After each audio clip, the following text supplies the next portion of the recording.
Namaku Livia. Hari itu, aku datang lebih pagi dari biasanya. Kantor terasa sunyi, hanya suara langkah sepatu hak yang menggema di lorong marmer putih. Tapi, sesuatu terasa berbeda. Ketika pintu lift terbuka, aku terkejut. Ruangan kantor yang biasanya modern, dengan layar LED besar dan komputer tipis, kini berubah menjadi ruangan kuno dengan komputer tabung besar, telepon kabel, dan mesin ketik di setiap meja. Orang-orang berpakaian formal dengan gaya tahun 1990-an, rambut disasak tinggi, jas besar bahu lebar, dasi bermotif geometris. Dan yang paling aneh, semua orang menatapku seperti aku orang asing. "Kamu sekretaris baru ya, dari kantor pusat?" Seorang wanita dengan gaya rambut bob pendek bertanya ramah. Aku hanya mengangguk, tidak tahu harus menjawab apa. Aku mencoba membuka ponselku, tidak ada sinyal, bahkan logo operatornya pun hilang.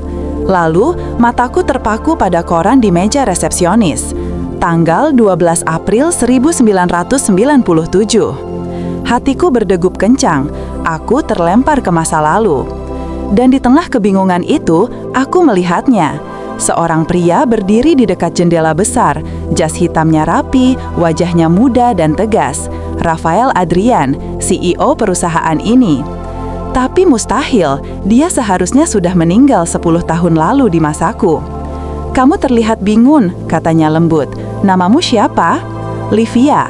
Nama yang indah, selamat datang di masa depan yang belum datang. Aku terdiam, bagaimana dia bisa berkata seperti itu? Mata Rafael menatapku lama, seolah ia tahu sesuatu yang bahkan aku sendiri belum mengerti. Hari-hari berikutnya terasa seperti mimpi yang aneh namun nyata. Aku bekerja di perusahaan yang sama, tapi di masa yang jauh sebelum aku lahir. Semua terasa begitu hidup, suara mesin tik, kertas memo, tawa rekan kerja.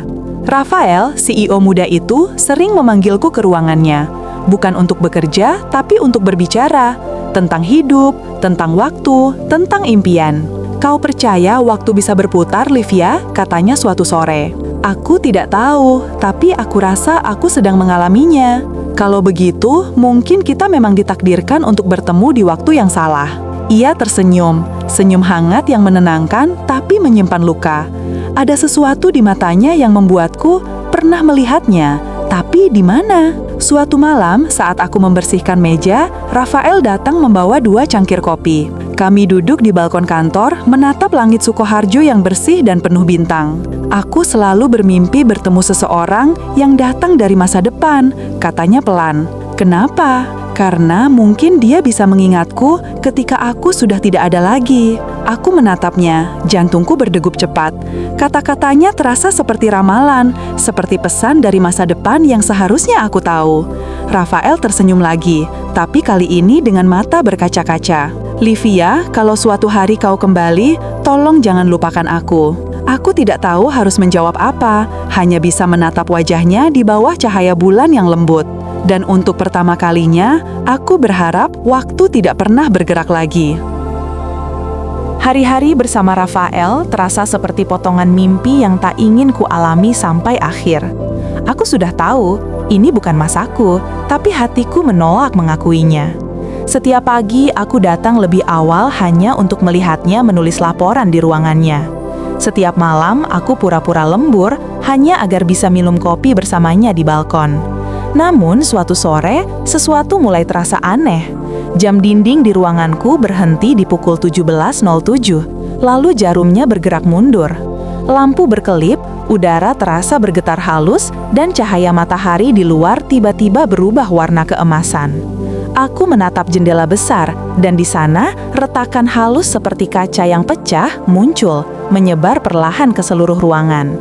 Seolah dunia ini mulai kehilangan bentuknya. Aku berlari ke ruang Rafael. Ia sedang berdiri di dekat meja, menatap jam tangannya dengan ekspresi khawatir. "Livia," katanya pelan, "waktumu di sini sudah tidak banyak." "Jangan katakan itu," aku memotong dengan nada bergetar.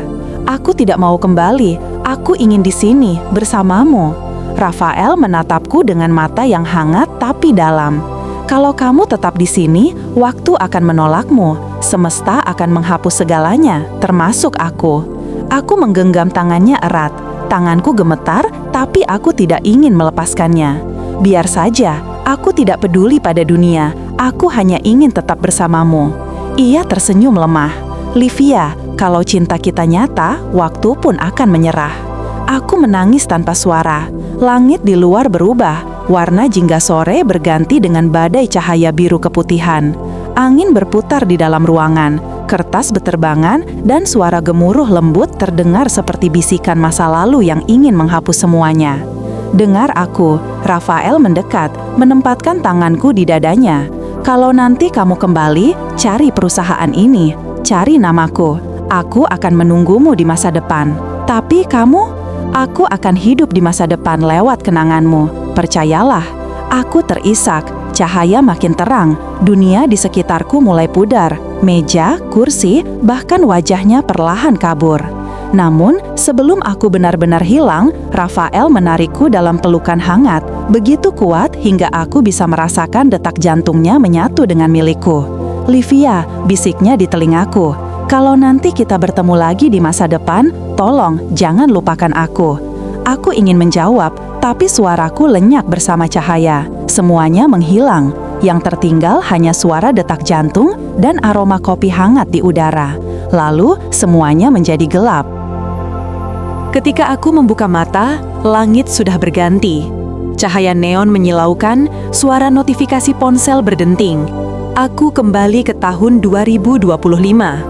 Aku duduk di kursiku, kantor yang sama tapi lebih modern, penuh layar digital dan suara mesin pendingin. Semuanya terasa nyata, tapi dadaku sesak, seperti baru kehilangan sesuatu yang tak bisa dijelaskan. Aku menatap meja. Di atasnya ada buku agenda tua berdebu. Aku membukanya, dan di halaman pertama tertulis huruf tangan yang kukenal. Untuk Livia, waktu bukan musuh, ia hanya pengingat. R. Air mataku mengalir. Bagaimana buku ini bisa ada di sini? Aku segera mencari arsip lama perusahaan. Malam itu aku memeriksa semua dokumen, hingga menemukan nama itu, Rafael Adrian, CEO pendiri pertama perusahaan tahun 1990-an.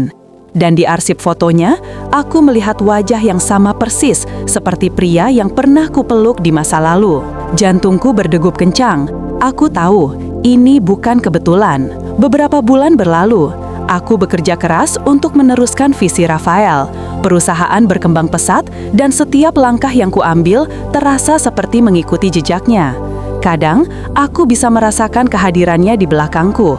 Lembut, tenang, menuntunku diam-diam. Suatu malam, saat lembur sendirian, listrik kantor tiba-tiba padam.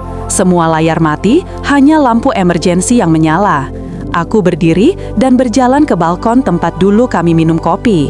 Udara malam dingin, tapi tenang.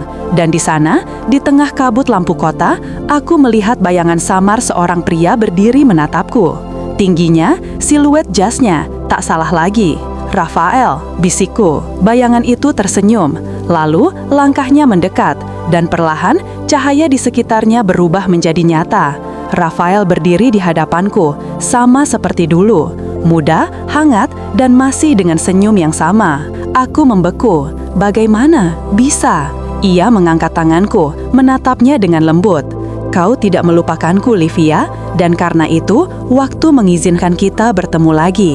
Aku terisak bahagia, menggenggam tangannya erat. Aku pikir aku sudah kehilanganmu. Tidak ada yang hilang, katanya, sambil menyentuh pipiku. Waktu hanya menunda, bukan memisahkan. Kami berdiri di bawah cahaya malam, kota gemerlap di bawah, angin meniup rambutku.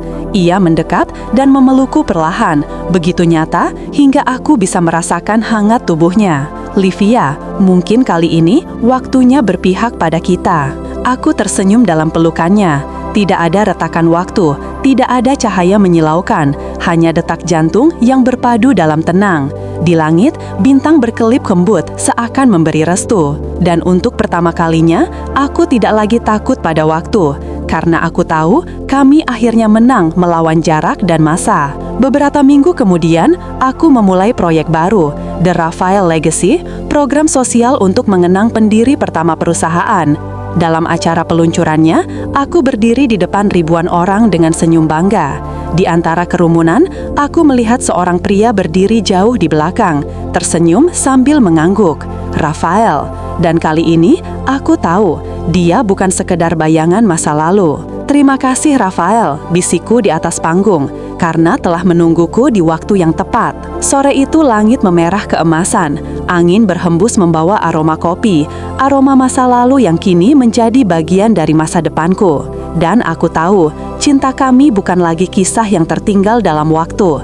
Cinta kami akhirnya menemukan jalannya pulang.